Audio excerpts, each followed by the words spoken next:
Mariing binigyang diin ngayon ng simbahang Katolika na walang sinuman ang dapat mas mataas sa batas at hindi dapat maging pili ang pagpapatupad ng hustisya sa bansa. Sa opisyal na press statement na inilabas ni Kidapawan Bishop Jose Colin Bagaforo DD na nagsisilbi ring lead convener ng Interreligious Leaders Council for National Transformation, diretsahan itong tinukoy ang mga kontrobersyal na kaso ng korupsyon na kinasasangkutan ng ilang senador at ng Vice Presidente ng Pilipinas. Ayon sa obispo, ang mga anomalyang ito ay patuloy na sumisira sa tiwala ng publiko, nagpapahina sa mga demokratikong institusyon at nagnanakaw sa karapatan ng mga Pilipino na magkaroon ng isang tapat na gobyerno. Kaugnay nito, matapang na hinamon ng pinuno ng simbahan ang Office of the Ombudsman at Sandigan Bayan na walang takot na usigin ang lahat ng mga opisyal na may sapat na batayan sa ilalim ng batas, sikat man o may kapit sa politika. Ipinaliwanag ng obispo na ang kawalan ng delikadesa at tila kawalan ng hiya ng mga nasasangkot na pinuno ay lalong nagpapalalim sa puot ng mamamayan.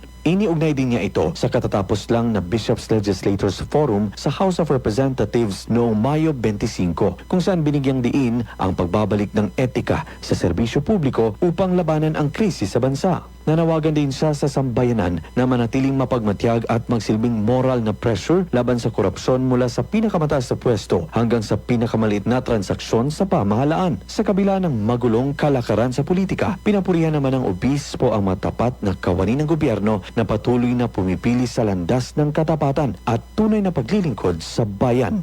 Luigi Alan Tutor, NDBC, Bida Balita.